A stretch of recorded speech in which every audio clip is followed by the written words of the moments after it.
बहनों, praise the Lord, सभी को जय मसीह की। आज के इस वीडियो संदेश में जो उपदेश वचन हम लोग पवित्र शास्त्र से देखेंगे वह हमें मिलता है मरकुस रचित सुसमाचार उसका 4 अध्याय और पद संख्या 30 से 32 तक। आज का जो विषय वस्तु है जो हमने पवित्र शास्त्र से उठाया है परमेश्वर की अगुवाई में प्रकाशन के द्वारा,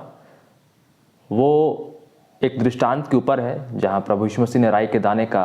उदाहरण दिया है और उसकी उपमा स्वर्ग के राज्य से की है। और अपने चुने हुए लोगों को, अपने बुलाए हुए लोगों को व्यक्त करने के लिए, दर्शाने के लिए प्रभु ने उस दृष्टांत को बताया है और किन लोगों को प्रभु ने चुना है, बुलाया है और कैसे प्रभु अपने सामर्थ्य भुजबल हाथों के द्वारा, अपने अनुग्रह के द्वारा उनको उठाता है, उनको स्वर्गीय ऊंचाइयों में पहुंचाता है। और संसार के तमाम जो लोग जो संसार के पीछे लगे रहते हैं, संसार के धन, तन, मन, जीवन, जीविका, उनको प्रभु ने सागपात से दर्शाया है और कैसे अपने लोगों को एक राई के दाने के समान छोटा से बीज में से होकर स्वर्ग के अनंत आशीषों में, ऊंचाइयों में उठाता है, इसको दर्शाया है। तो आइए पहले हम लोग इस वचन को पढ़ लेंगे और जैसे हमने विषय वस्तु और सारांश को देखा तो पढ़ने के बाद हम लोग परमेश्वर के पवित्र आत्मा की अगुवाई और मार्गदर्शन प्रकाशन में देखेंगे कि आत्मा हमसे इस वचन से, परमेश्वर की ओर से क्या बातें करना चाहता है और संसार के लोग और परमेश्वर के राज्य के लोगों को किस तरह से व्याख्या करता है। तो आइए पहले हम लोग पढ़ लेंगे मरकुस रचित सुसमाचार उसका 4 अध्याय पद संख्या 30 से 32 तक। फिर उसने कहा, हम परमेश्वर के राज्य की उपमा किससे दें और किस दृष्टांत से उसका वर्णन करें। वह राई के दाने के समान है। जब भूमि में बोया जाता है तो भूमि के सब बीजों में से छोटा होता है, परंतु जब बोया गया तो उगकर सब सागपात से बड़ा हो जाता है और उसकी ऐसी बड़ी डालियां निकलती है कि आकाश के पक्षी उसकी छाया में बसेरा कर सकते हैं। यहाँ तक आमीन। तो यहाँ प्रभु ने स्वर्ग के राज्य के अपने चुने हुए, अपने बुलाए हुए लोग जो उसके हाथों के काम है, जो उसके द्वारा बोए, सींचे, बढ़ाए और फैलाए गए हैं, प्रभु यीशु मसीह जो परमेश्वर का बीज है, जो उन लोगों की दाखलता है, जिसमें होकर, जिसके मांस लहू से खाकर और पीकर वे लोग जो अपने आप को परमेश्वर को सौंपते हैं दीन मन से, नम्र मन से, वे परमेश्वर के हाथों के द्वारा उस राई के दाने के बीज के समान बोए जाते हैं और ऐसी ऊंचाइयों को छू पाते हैं कि आकाश के पक्षियां उनमें बसेरा करती हैं, स्वर्गीय डेरा उनमें बसता है। तो यहाँ राई का दाना उन लोगों को दर्शाता है जो संसार के हर एक देश, हर एक जाति के लोगों में से प्रभु ने बुलाए हैं, चुने हैं। जो लोग ठुकराए गए हैं, जो लोग कुचले गए हैं, जो लोग सताए गए हैं, जो लोग निर्बल दुर्बल में हैं, उन लोगों का प्रभु उद्धारकर्ता हो गया, उन लोगों का प्रभु तारनहार हो गया, उन लोगों के लिए प्रभु मसीहा हो गया। प्रभु ने उनके पापों का भार उठाया। प्रभु ने तो यद्यपि सबको बुलाया है, परंतु जिन्होंने प्रभु को सौंपा है, जिन्होंने अपना उद्धार प्रभु को भरोसे में रखा है, वही उस स्वर्ग राज्य में बढ़ने पाते हैं। क्योंकि प्रभु की सामर्थ्य निर्बलताएं और दुर्बलताएं में प्रकट होती हैं। प्रभु का अनुग्रह हम पापी में प्रकट होता है। हम सब ने पाप किया और परमेश्वर की महिमा से रहित हैं, परंतु यीशु मसीह में परमेश्वर का अनुग्रह बहुत आयत से प्रकट हुआ है। और यदि हम अपने आप को परमेश्वर को सौंपेंगे, दीन मन से, नम्र मन से अपने आप को परमेश्वर के हाथों में दे देंगे, अपनी समझ का सहारा ना लेंगे, परंतु परमेश्वर की बुद्धि, ज्ञान, समझ, शिक्षा, पथ चिन्ह, मार्गदर्शन पर भरोसा करेंगे, तो प्रभु हमें ऊंचा उठाएंगे राई के दाने के समान, जो अपने लोगों को वो कहते हैं। और ऐसी ऊंचाइयां देंगे कि आकाश की पक्षियों में बसेरा करेगी, स्वर्गदूत आकर उनके साथ डेरा करेंगे, वे स्वर्ग में दूतों के साथ राज्य करेंगे, राज्य को पाएंगे। ऐसे लोगों को प्रभु अपने स्वर्ग का राज्य देने वाला है और दे रहा है और चुन रहा है और बुला रहा है और उनके संग साथ एक देह, एक आत्मा, एक मन हो जा रहा है और उनके जीवन को चला रहा है, इस जीवन से अनंत जीवन तक। क्योंकि यीशु मसीह भी संसार में कुचला हुआ गिना गया, मारा हुआ, सताया हुआ गिना गया, परंतु वो मानव जाति के पापों के लिए ही, उन मनुष्यों को छुटकारा देने के लिए ही, उन मनुष्यों को पापों को उठाने के लिए ही वो क्रूस पर बलिदान हुआ और उनकी दुर्बलताओं को उठा लिया। तो ऐसे लोग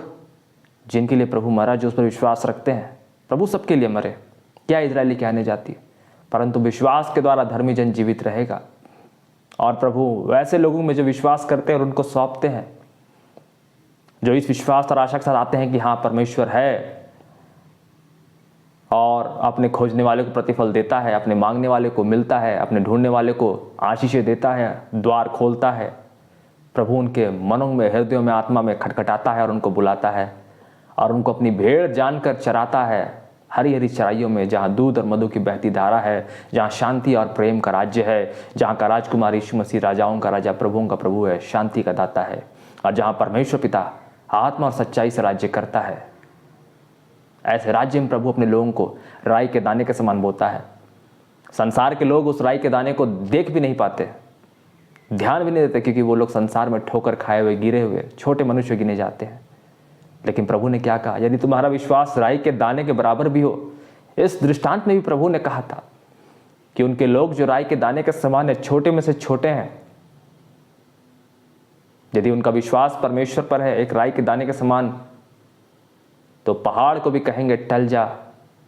इस समुद्र में जा लग, तो वो लग जाएगा। प्रभु उनके लिए उनके मुसीबत को उठाता है, प्रभु उनका बोझ उठाता है, उनके तकलीफों को, उनके जीवन की परेशानियों को उठाता है, और प्रभु उनको ऐसा बढ़ाता है कि वो सब सागपात से बढ़कर आकाश की ऊंचाइयां, स्वर्ग की ऊंचाइयां तक छूती हैं। प्रभु की महिमा तो सबसे ऊंचे स्वर्ग में नहीं समाती, वचन कहता है। यहाँ प्रभु ने संसार के लोगों को सागपात से तुलना किया है। जो स्वर्ग के राज्य और उसकी महिमा, परमेश्वर के राज्य की खोज,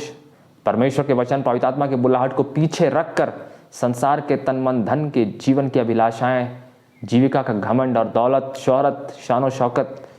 मनुष्यों की महिमा, प्रशंसा, दिखावटी जीवन, बनावटी जीवन, संसारिकता जीवन को आगे रखते हैं। वे संसार में सागपात की तरह तो बढ़ते हैं, परंतु इसलिए बढ़ते हैं कि अंत में नाश हो जाए, नष्ट हो जाए, और अंत में उनका कोई फल नहीं, कोई उद्धार, कोई छुटकारा नहीं। और वो लोग उन कामों को जो परमेश्वर अपने छोटे चुने हुए लोगों में राई के दाने के समान, जिनका विश्वास है, जो राई के दाने के समान है, जिससे संसार के लोग प्रेम नहीं रखते, जिससे संसार के लोग बैर रखते, जिनको संसार के लोग ठोकर खाया हुआ, कुचला, गिरा हुआ, अपमानित, बर्बाद समझते हैं, प्रभु उनमें अपना स्वर्ग का राज्य का बीज बोते हैं। यीशु मसीह में उनको बढ़ाते हैं, फलाते हैं, सजाते हैं, और अपना स्वर्गीय मुकुट उनकी देह और आत्मा में उनके सर पर रखते हैं, अपना हाथ उनके ऊपर रखते हैं, और अपने मांस और लहू से उन्हें खिलाते हैं, पिलाते हैं। अपने जीवन का जल का सोता उनकी देह और आत्मा में, जो अनंत देह प्रभु उनको यीशु मसीह में पवित्र आत्मा में देने वाले हैं, उसमें जीवन का जल का सोता देते हैं, उसमें अनंत जीवन की सांस वो फूकते हैं। फिर वो सांस उनसे कोई छीन ना लेगा, वो सोता उनसे कोई लूट ना लेगा, फिर वो कभी प्यासे ना होंगे, फिर उनसे कोई सांस अलग ना होगी, फिर वो किसी के भूखे और प्यासे ना होंगे, परंतु प्रभु यीशु मसीह का मांस और लहू उनमें अनंत काल का सोता रहेगा, और पवित्र आत्मा और सच्चाई का एक सोता उनमें परमेश्वर की स्तुति और धन्यवाद में परमेश्वर की महिमा, स्तुति और आराधना में उनको आगे बढ़ाता जाएगा।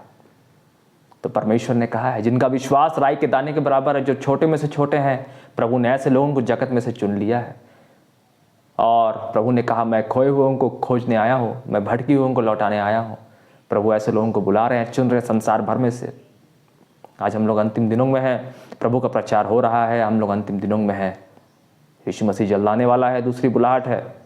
हम लोग अपने आप को, आज भी मौका है, सुनने वाले, हर एक वचन को जानने वाले, अपने आप को परमेश्वर के हाथों में सौंप दें,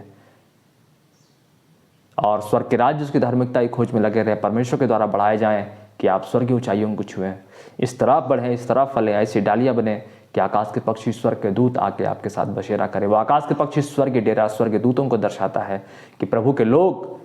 स्वर्गीय दूतों के साथ स्वर्गीय बसेरों में, स्वर्गीय खत्तों में बटोरेंगे, और उनके साथ डेरा पाएंगे, उनके साथ राज्य पाएंगे, उनके साथ राज्य करेंगे। जो छोटे में से छोटा है वही बड़ा है, परमेश्वर का सिंहासन उनको मिलेगा, परमेश्वर की अच्छी आशीष है, स्वर्गीय आशीष है। वो दाखरस जो अब तक प्रभु ने नहीं दिया है, जो यीशु मसीह का पहला आश्चर्य कर्म भी था, वो अच्छा दाखरस उसने अब तक रख छोड़ा है, उन राई के दाने के समान अपने चुने लोगों के लिए, उन राई के दाने के समान विश्वास रखने वाले अपने छोटे लोगों के लिए, जिन्होंने परमेश्वर की बुलाहट को, अपनी सच्ची सामर्थ जाना है, अपना उद्धार, अपना भुजबल जाना है, और परमेश्वर की देह और आत्मा में एक हो गए हैं, और परमेश्वर के दिखाए रास्ते पर, परमेश्वर के दिखाए वचन पर, परमेश्वर के सामर्थ्य हाथों के अनुसार चलाए जाते हैं। परमेश्वर उनको लिए होकर अपने स्वर्ग राज्य में आगे बढ़ रहा है। परंतु संसार के लोग जो सागपात के समान है, जो संसार की अच्छी वस्तुओं में मन लगाते हैं, संसार के फल में मन लगाते हैं, जो आवश्यकताओं से अधिक है, जो उनके परमेश्वर के अनुग्रह, परमेश्वर के ठहराए हुए से अधिक है, वे अनंत दंड को प्राप्त करेंगे। इसीलिए हर एक सुनने वाला इस वचन के अनुसार अपने आप को देखे कि वो संसार के सागपात के अनुसार बढ़ रहा है, कि यहाँ जगत को तो प्राप्त करे परंतु अपने प्राणों के लिए क्या देगा, अंत में नाश हो जाएगा। इसलिए अपने आप को राई के दाने के समान विश्वास को मांगे, परमेश्वर के हाथों में सौंपे कि परमेश्वर यीशु मसीह जो उनका बीज है, जो हमारी दाखलता है, जिनके द्वारा हम बढ़ते हैं, परमेश्वर के हाथों में उनमें हम बढ़ें और ऐसी ऊंचाइयों को छुएं जो प्रभु ने हमारे लिए सपने देखे हैं। जो प्रभु ने कहा अब्राहम को, तेरी संतान सितारों के समान होंगी, तेरी संतान धूल के कणों के समान होंगी, जितने आसमान में तारे उतने तेरे वारिस होंगे, तेरी आशीष अनंत होंगी। प्रभु ऐसी ऊंचाइयां हमें देना चाहता है कि हम स्वर्गीय खत्तों, स्वर्गीय डेरों में बसेरा पाएं, आशीषों में को बटोरें, अपने लिए पृथ्वी पर धन इकट्ठा ना करें। जैसा प्रभु ने कहा है, जहाँ कीड़ा और काई बिगाड़ते हैं, जहाँ चोर सेंध लगाते और चुराते हैं, परंतु स्वर्ग में धन इकट्ठा करें जो परमेश्वर के हाथों में है। और वहाँ कोई ना चोर चुरा सकता, ना कीड़ा ना काई बिगाड़ सकता, ना कोई सेंध लगा सकता है, क्योंकि जहाँ हमारा धन है वहाँ हमारा मन भी लगा रहेगा। और इस रीति से हम जीवन जिए कि प्रभु के वचन के अनुसार इच्छा पे चलें, क्योंकि प्रभु ने कहा है जो मेरे पिता की इच्छा पे ना चलता, प्रभु उनको अंत के दिनों में पहचानने से भी इनकार कर देगा। इसलिए हम प्रभु के हाथों में इस तरह से हो जाएं, इस तरह से सौंप दें कि जो कुछ हम पृथ्वी में बांधे वो स्वर्ग में बंधे, और जो कुछ हम पृथ्वी में खोले वो स्वर्ग में खुले। और ये सब कुछ परमेश्वर के अनुग्रह से, परमेश्वर के सामर्थी हाथों से हुआ और होगा। ये नहीं कि हमारे कर्मों से या हमारी सामर्थ्य से, परंतु परमेश्वर के उद्धार, परमेश्वर की बुलाहट, परमेश्वर के सामर्थ्य, परमेश्वर के भुजबल, उसकी बड़ी दया, उसकी बुद्धि, ज्ञान, समझ, शिक्षा, उसके पवित्र आत्मा के सामर्थ्य फलों से, प्रेम, धीरज, नम्रता, संयम, भलाई, कृपा, विश्वास, आनंद, शांति और अनंत फलों के द्वारा हुआ, जो हम में वो आप उत्पन्न करता और हम में आप रह के अपनी व्यवस्था को हमारे मनों में, हृदयों की पट्टिकाओं में लिखता है, अपना मांस लहू में हमें अपना जीवन का जल, जीवन की रोटी का सोता देता है, और पवित्र आत्मा में हमें आत्मा और सच्चाई का मंदिर बनाता है, जिसमें स्तुति में विराजमान प्रभु हमारे देह और आत्मा में रहता है, और हम में होकर अपना भवन, अपना मंदिर बनाता है और हमें ऊंचाइयों तक पहुंचाता है। ऐसा राज्य प्रभु चाहता है और ऐसे लोग प्रभु चाहता है। इसलिए अपने आप को प्रभु को सौंपें कि प्रभु अपने वचन के अनुसार आपको बढ़ाए, फैलाए, कि आप स्वर्ग के राज्य, उसकी धार्मिकता की खोज में लगे रहें, और बाकी आवश्यकताएं जो हैं प्रभु अपने मांगने वालों को क्यों ना देगा, बिल्कुल देगा, बेहतर देगा। जो हम सोचते हैं, जो हम काबिलियत रखते हैं, या जो हम अपने कर्मों से हासिल कर सकते हैं, प्रभु उनसे बेहतर देगा। 30 गुना, 60 गुना, 70 गुना, 100 गुना, और अनंत जीवन परलोक में देगा। इसलिए हर एक सुनने वाला इस मैसेज के द्वारा बहुतायत की ब्लेसिंग को रिसीव करे और अपने परिवार, अपने सारे घरानों को परमेश्वर के हाथों में सौंप दे कि वो उन्हें राई के दाने के समान बोए, राई के दाने के समान विश्वास दे कि वह प्रभु के हाथों से बढ़ाया जाए और स्वर्गीय आशीषों को प्राप्त करे, कि स्वर्गीय डेरे, स्वर्गीय आकाश के पक्षियों, स्वर्गीय दूतों के साथ बसेरा करने पाएं, संसार के साग पात के समान ना हो जो नष्ट हो जाते हैं। आमीन।